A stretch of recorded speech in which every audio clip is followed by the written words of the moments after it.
चलो शुरू करते हैं थोड़ा।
चलिए, so good morning everyone. In the last lecture, we had just finished vertical circular motion. Vertical circular motion का जो इजी वाला पार्ट था वो मैंने लास्ट क्लास में करवा दिया। नेक्स्ट डिफिकल्ट वाला पार्ट है, लेकिन वो मैं उस दिन कराऊंगा जब सारे लोग प्रेजेंट होंगे। ठीक है, क्योंकि वो रियली डिफिकल्ट है। क्वेश्चन थोड़े पढ़ने के बाद भी नहीं बनते, ठीक है ना, क्योंकि मेहनत ज्यादा होती है। मेन कारण ये नहीं कि डिफिकल्ट है, डिफिकल्ट का मेन कारण है उसमें मेहनत ज्यादा होती है। So today I am going to start the next chapter. आप लोगों को मॉड्यूल 3 मिल गया होगा, तो मॉड्यूल 3 में अब तक का नेक्स्ट चैप्टर है। चैप्टर का नाम है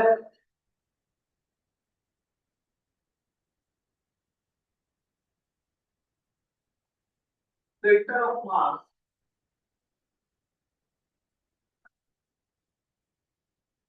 एंड वॉल्यूम। सब दो अलग अलग इंडिपेंडेंट चैप्टर ही, बट दोनों छोटे छोटे हैं, इसलिए दोनों को कंबाइन करके एक बड़ा चैप्टर बना। ठीक है, centre of mass and volume दो अलग अलग टॉपिक है, दोनों हम लोग को पढ़ना है। ठीक है, now today we are going to cover this topic, center of mass. छोटा सा टॉपिक है, एक दिन में खत्म हो जाएगा। ठीक है, इस टॉपिक के बारे में दो बातें बोल दूं। It is one of the easiest topic for me. Physics का बहुत ही इजी टॉपिक है मुझे जैसा, but student point of view से बोलो तो ठीक उल्टा दिखता है मुझे। पर मतलब मुझे स्टूडेंट को पता नहीं क्यों ये कठिन है, तो थोड़ी प्रैक्टिस ज्यादा कीजिएगा इस टॉपिक का। नॉट बिकॉज क्वेश्चन आते हैं, जस्ट बिकॉज इसके कॉन्सेप्ट्स, ज्योमेट्रिकल कॉन्सेप्ट्स, तो मैं तो हमेशा बताता हूँ ना कि फिजिक्स में ज्योमेट्री इज वेरी इंपॉर्टेंट। तो अगर आप इसके कॉन्सेप्ट सीखेंगे तो आपकी ज्योमेट्री इंप्रूव होगी, that will be helpful in whole physics. ठीक है ना, पूरी पूरी फिजिक्स में आपको हेल्प करेगा। एक और बात, शुरू में जब हमने डिफरेंशिएशन पढ़ाया था तो आपको मैंने फुल डिफरेंशिएशन पढ़ाया था, अच्छे से, दिक्कत नहीं, तो कुछ आता भी है। चाहे अभी डिफरेंस अभी तक मतलब एक बार ऐसा नहीं हुआ फॉर विच आई से कि डिफरेंशिएशन आ गए, चलो छोड़ देते। नहीं, डिफरेंशिएशन के क्वेश्चन आपके 100% बनने चाहिए, कहीं कोई दिक्कत है तो गलत है। ओके, वो पूरी तरह से बताया गया है, अच्छे से आपको समझ में भी आना चाहिए। एप्लीकेशन पॉइंट ऑफ व्यू से थोड़ा बहुत चलेगा, उसका तो एक्सपीरियंस के बाद ही रहता है। लेकिन इंटीग्रेशन पढ़ाते समय याद है मैंने कहा था कि चलो आज थोड़ा सा सीख लेते हैं, फ्यूचर में हम लोग उसको डिटेल में पढ़ेंगे। तो आज वो दिन है जब हम लोग इंटीग्रेशन को डिटेल में पढ़ेंगे।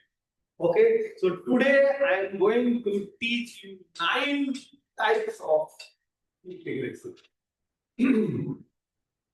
I would call it 9 geometrical integration. Okay, physics में ज्योमेट्री का इंटीग्रेशन होता है, नॉर्मल इंटीग्रेशन तो मैथ में है। ठीक है ना, तो हम लोग यहाँ ज्योमेट्रिकल इंटीग्रेशन सीखेंगे। ओके, तो आज 9 के 9 हम लोग ज्योमेट्रिकल इंटीग्रेशन सीखेंगे। तो चलिए शुरू करते हैं इसी टॉपिक में। टॉपिक का नाम सेंटर ऑफ मास है, बट मेन लर्निंग मैथमेटिक्स है। ठीक है, तो शुरू करते हैं। सेंटर ऑफ मास की प्रॉपर्टीज वगैरह हम लोग अगले क्लास में लास्ट में देखेंगे। अभी हम लोग डायरेक्ट नॉलेज पे चलते हैं, ठीक है। प्रॉपर्टी मतलब सेंटर ऑफ मास होता है क्या है, ये कैसे काम करता है, इसका यूज क्या है, फिर लगाते हैं, वो अभी मैं नहीं बता रहा। डायरेक्ट हम लोग कैलकुलेटर और सेंटर ऑफ मास।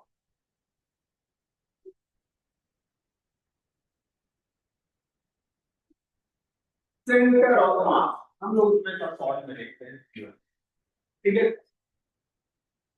इसके बारे में दो चार बातें करिए। पहला, ये जब बोलते हैं हम लोग सेंटर ऑफ मास, तो इंग्लिश पॉइंट ऑफ व्यू से this is not a complete statement, okay. Complete statement क्या होना चाहिए? Position, position of centre of mass, displacement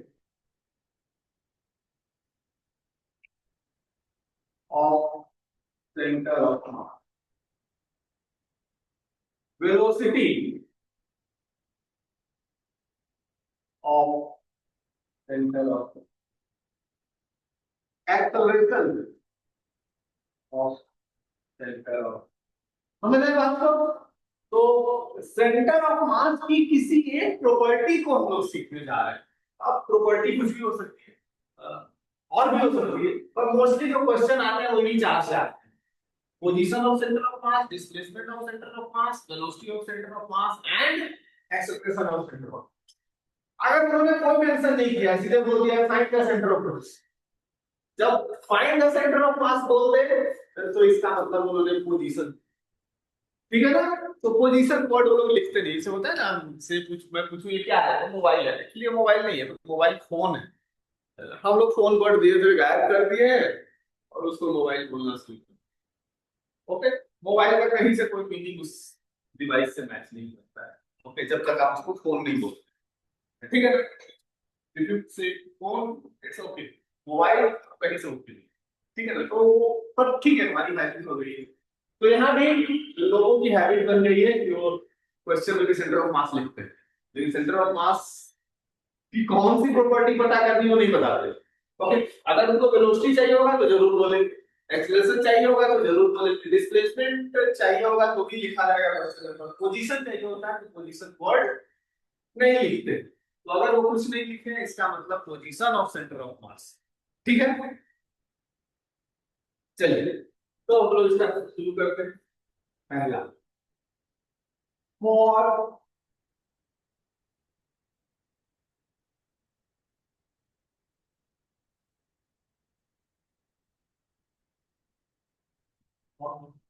तो अगर हमारे पास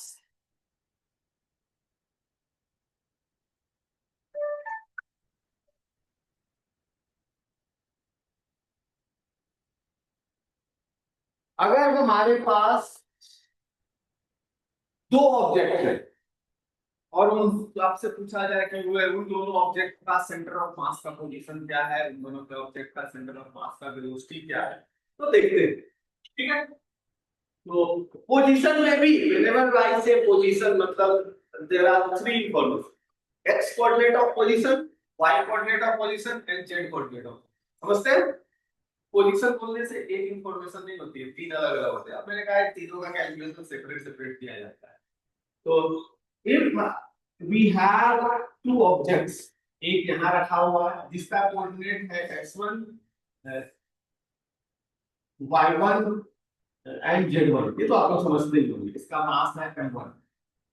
दूसरा पॉइंट यहाँ रखा हुआ है जिसका मास है m2 x2 y2 and z2, ठीक है ना। सो दो ऑब्जेक्ट है, एक यहाँ रखा हुआ है, एक वहां रखा हुआ है, आपसे पूछा जाए इसका सेंटर ऑफ मास कहाँ है, तो वी नीड सम फॉर्मूला। सबसे पहले एक्स, एक्स कोऑर्डिनेट कहाँ है सेंटर, तो फॉर्मूला बड़ा सिंपल होता है, m1 x1 plus m2 x2 divided by m1 plus, y coordinate पूछा जाए तो m1 y1 plus m2 y2 divided by m1 plus m2। z coordinate पूछा जाए तो m1 Z1 M2 Z2 M1 plus ये हो गया पोजीशन। अगर हमसे वेलोसिटी पूछ दे तो फिर से तीन फॉर्मूले होंगे। Px is equal to M1 Px1 plus M2 Px2 divided by M1 plus M2। आप समझ रहे हो मैं सेमी फॉर्मूला बार बार लिखे जा रहा हूं, तो यहाँ पर सब v बाई dz नहीं लिखेंगे, क्या जरूरत है। अगर आपसे डिस्प्लेसमेंट पूछते, ओके अब x y z भी नहीं लिखते हैं। s is equal to m1 s1 plus m2 s2 divided by m1 plus m2। और फाइनली अगर आपसे एक्सप्रेशन पूछ ले, ओके, सेंटर ऑफ मास का एक्सेलरेशन कितना होगा, तो m1 a1 m2 a2 divided by m1 plus. तो मैंने ढेर सारे फॉर्मूले लिखे और ध्यान से सोचिए तो एक ही फॉर्मूला है, समझ रहे ना। कोई भी प्रॉपर्टी पूछे तो एक ही रूल है, क्लियर। चलिए कॉपी कर लीजिए, क्वेश्चन सॉल्व।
चलिए थोड़े ही क्वेश्चन तो ये चैप्टर है centre of mass and collision. इसका पहला टॉपिक कैलकुलेशन ऑफ सेंटर।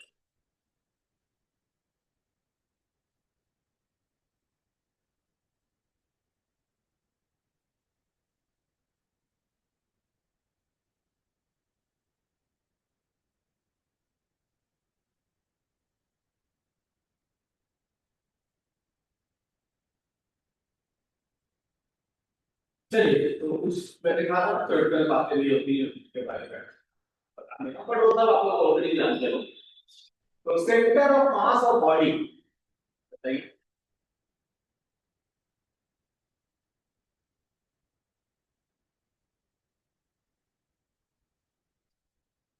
हम्म, नहीं तो यही बात आप देख सकते हैं। M1 का बॉडी यहाँ है, M2 का बॉडी यहाँ है। कैलकुलेशन करेंगे सेंटर ऑफ मास तो कहीं बीच में है, बॉडी से बाहर है ना। ओके, रिंग है, उसका बॉडी है ये, उसका सेंटर मास सेंटर पे है। क्लियर है, centre of mass body body से बाहर भी may lies within outside on the surface of the earth। ठीक है,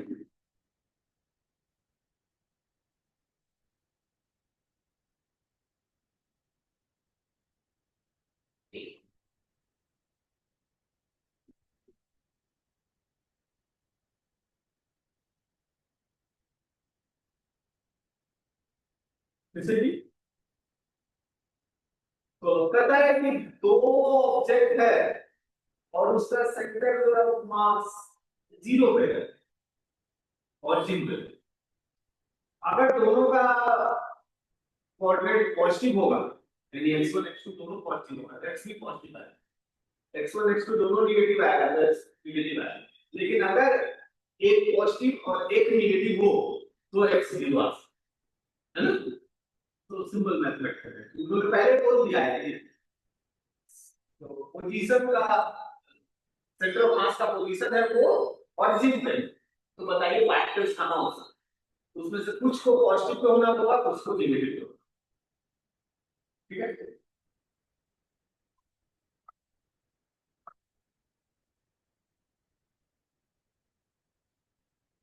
see that is the definition of center of mass।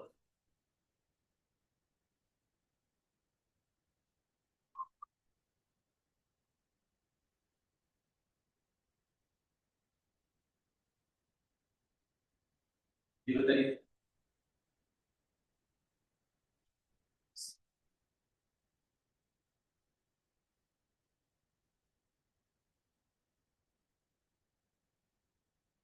नहीं तो सेंटर ऑफ मास वो पॉइंट होता है जहां हम किसी चीज को बैलेंस कर सकते हैं। ठीक है, तो लेट्स से कि ये स्टिक है, तो स्टिक में एक मास यहाँ लगा हुआ है, यहाँ डबल बन गया। अब बैलेंस यहाँ कर सकते हैं आराम से। लेकिन सोचिए यहाँ पे छोटा मास लगा है बड़ा, क्लोजर टू बिग मास। ठीक है, तो सेंटर ऑफ मास जो होता है वो बड़े ऑब्जेक्ट के पास होता है। सेंटर ऑफ मास जो होता है वो हैवियर ऑब्जेक्ट के पास होता है। ओके, इस स्टेटमेंट को अच्छे से याद कर लीजिए। सेंटर ऑफ मास जो होता है वो हैवियर ऑब्जेक्ट के पास होता है। इस टॉपिक का 50% से ज्यादा क्वेश्चन सिर्फ इस स्टेटमेंट पे याद रखना। ओके, जब मैं पढ़ाई करता था मुझे भी ये सब ज्यादा जानकारी नहीं थी, बट मुझे ये पता था कि वो होगा तो उसी के नजदीक जो हैवी है। ओके, ये मैं दिमाग लगाता था और लगभग सारे क्वेश्चन बन जाते। ठीक है, तो क्वेश्चन बनाते समय ये स्टेटमेंट यूजफुल स्टेटमेंट अभी जब निकालेंगे तो देखेंगे भी प्रोसीजर से लिखा है और ये वाला स्टेटमेंट से भी लिखा है। यू विल सी की क्वेश्चन तो ऐसे करते हैं। ठीक है,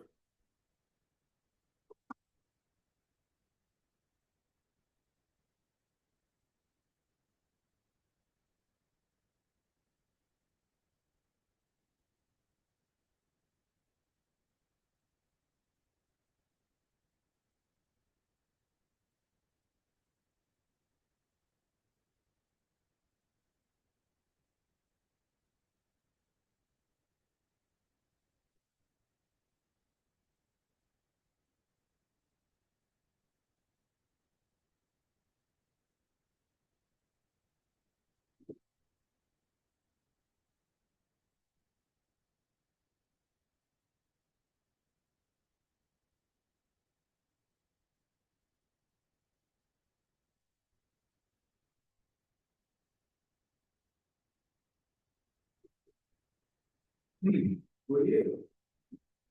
बी सही है। तो जो हैवी होगा उससे डिस्टेंस कम होगा, जो लाइट होगा उससे डिस्टेंस ज्यादा होगा, इनवर्सली।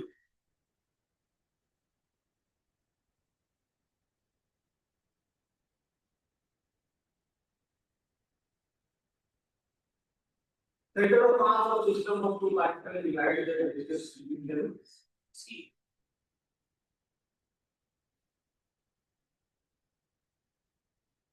ये थोड़ा सा एक्स्ट्रा क्वेश्चन है, इस टॉपिक का ये बस जरूरत है आपसे।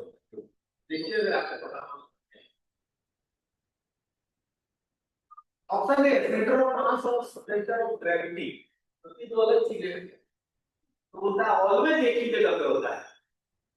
जब हमने वो एग्जांपल दिया ना स्टिक वाला, तो जो बैलेंस पॉइंट में होता है उसको सेंटर ऑफ मास एक्टिवेट करते हैं, उसको सेंटर ऑफ ग्रेविटी करते हैं।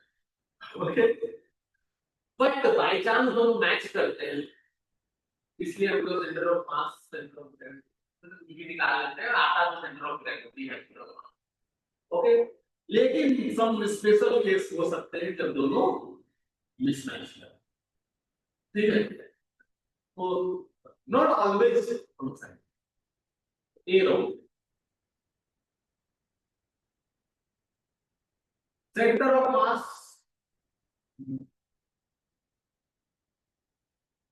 वैसे तो मेरे हिसाब से बी रॉन्ग होना चाहिए।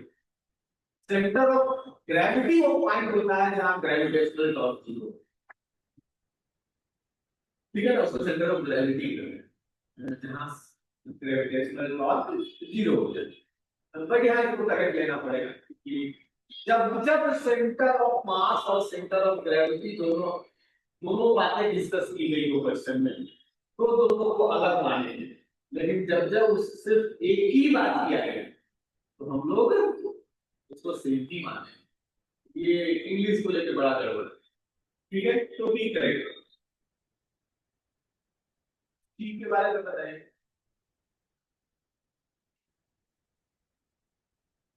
कपल पता है, टॉर्क मतलब से हम इसको मूव करना है, हम फोर्स लगाते हैं, रोटेट करना हो तो हम इसको टॉर्क बोलते हैं।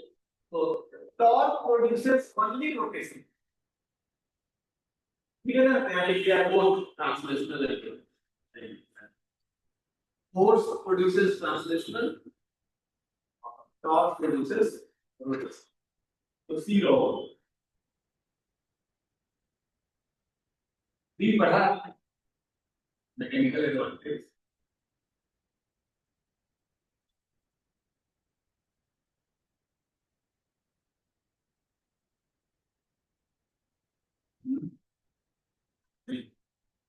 स्कूल में पढ़ाया जाता है और क्या लेवल पे।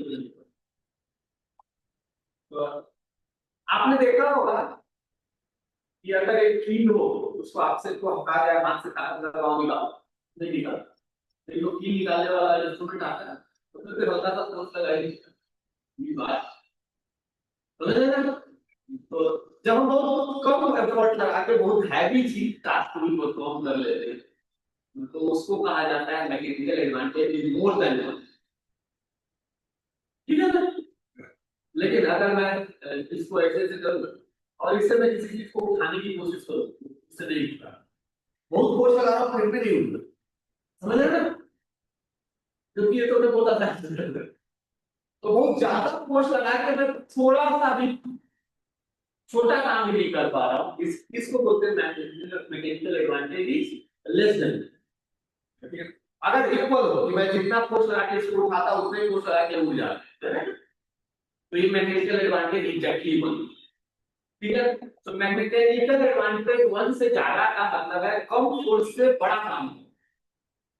मैकेनिकल एडवांटेज एक से कम का मतलब है ज्यादा फोर्स से कम फोर्स वाला काम, ठीक है ना। हम मैकेनिकल एडवांटेज वन का मतलब है जितना फोर्स है उतने ही फोर्स वाला काम, ठीक है ना। तो डिपेंडिंग है कौन सी एक्सप्रेशन हम अलग अलग करते हैं। तो यहाँ पर लिखा है ग्रेटर देन वन मींस छोटा फोर्स लगा के बड़ा था, सही है। तो ये भी करेक्ट है, तो बी है बी। तो ये मैकेनिकल एडवांटेज सिलेबस में नहीं है, आता भी नहीं है, तो कहीं कहीं गलती से किसी का आ गया है तो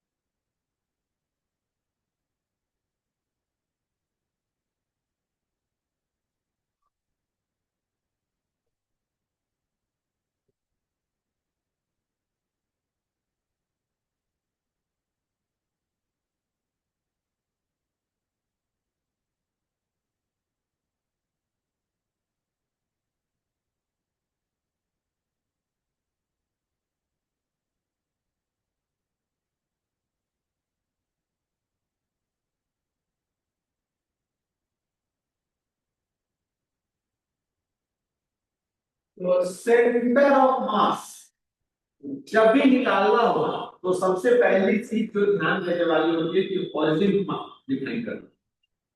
तुम्हारा पोजीशन अभी कहाँ है, इससे तो कहाँ से with respect to Y. Okay, तो मैं बोलूँ उस कॉर्नर से तब तुम कहोगे कहाँ से 6 मीटर इधर है 1 मीटर उधर, तो मैं कहूँ उस जगह 1 मीटर हो जाए। क्लियर, तो ओरिजिन बताना बहुत जरूरी है, अदरवाइज क्वेश्चन ही नहीं। क्लियर, तो यहाँ पर बोला हुआ है फ्रॉम द 10 kg मास, तो 10 kg को ही ओरिजिन मान, ठीक है। सो 10 kg का x हो गया 0 ओरिजिन पे, और 20 kg का x हो जाएगा 10।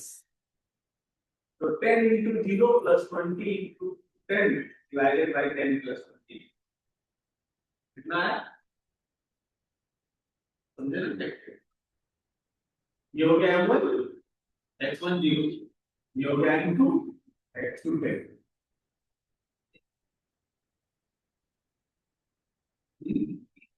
ठीक है, तो इसको पूरा लगा दिया, सारे क्वेश्चन एक लॉजिक फॉर्मूले से बनते हैं।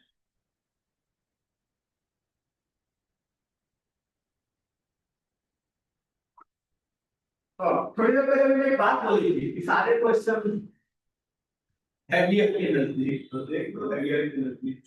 ओके, तो ये तो एग्जैक्टली सेंटर पे हो गया, ये लाइटर के नजदीक है, ये हैवियर के नजदीक है, और ये तो हैवियर तो अभी है, पर कभी नहीं होती, तो नजदीक, ठीक है। ये बताइए,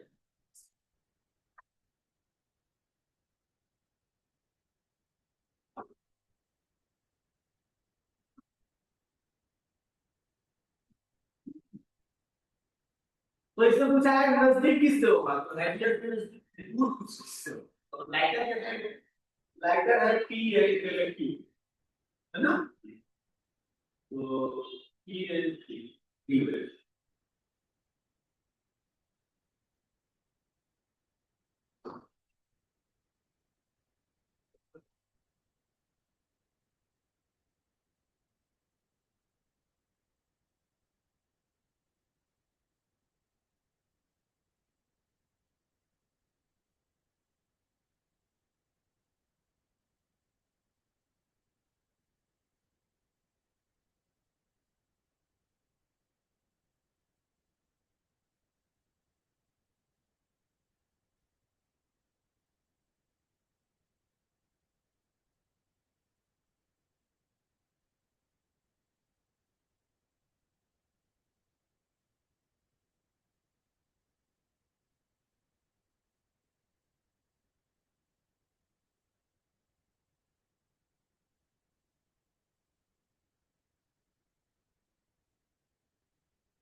बोलिए, तो डिस्प्लेसमेंट वाला क्वेश्चन है, कहता है सेंटर ऑफ मास का पोजीशन अनचेंज है, डिस्प्लेसमेंट 0, तो कैपिटल एस 0, m1 है 10 kg और उसका डिस्प्लेसमेंट क्या है 6 सेकंड, s1 6 हो गया, m2 30 है, s2 निकालना मिल गया।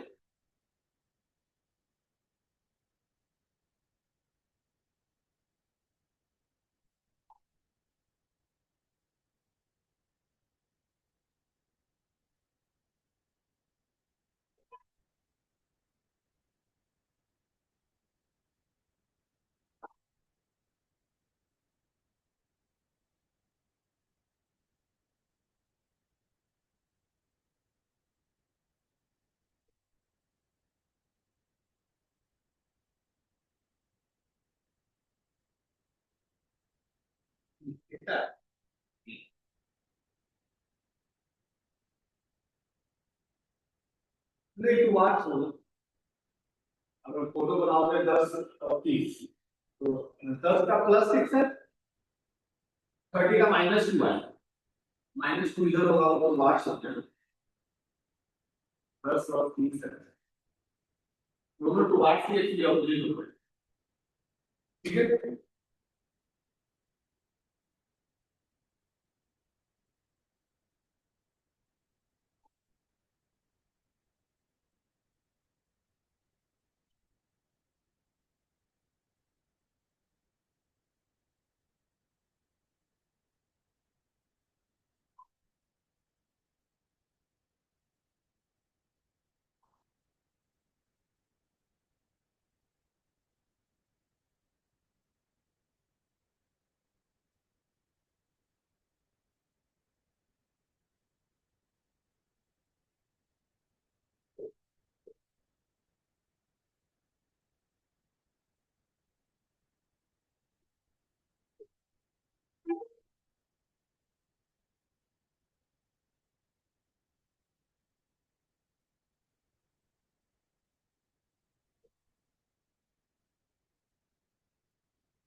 तो इस क्वेश्चन को इस ऑप्शन से भी सॉल्व कर सकते हैं। ये है mass upon mass into length, all upon length, dimensionally wrong. ये मास अपॉन मास स्क्वायर है, डायमेंशनली रॉन्ग। ये डायमेंशनली सही है, mass into length upon mass, mass into length upon mass, तो बी और सी की करेक्ट है, ठीक है। अब यह मंकी भी है और क्या नाम है, बलून भी है। तो let's monkey is very light, तो मंकी का डिस्प्लेसमेंट विल बी लास्ट, पूछा है मंकी का, नहीं बलून का पूछा। तो अगर मंकी बहुत लाइट हो, जीरो हो, तो बलून का डिस्प्लेसमेंट नहीं होता है, बस की होता है, समझते हैं? तो स्मॉल एन को जीरो करने पे आंसर जीरो आता है, वो भी ना, इससे तो नीचे जीरो होता है, उसे भी माना जाता है, ठीक है। तो बी, बाकी अगर निकालना चाहे तो ही फॉर्मूला लगाना पड़ेगा कि नेट डिस्प्लेसमेंट जीरो, कोई एक्सटर्नल फोर्स नहीं है, m1 s1 m2 s2 करके s2 निकालना है, ठीक है। तो ये आ गया,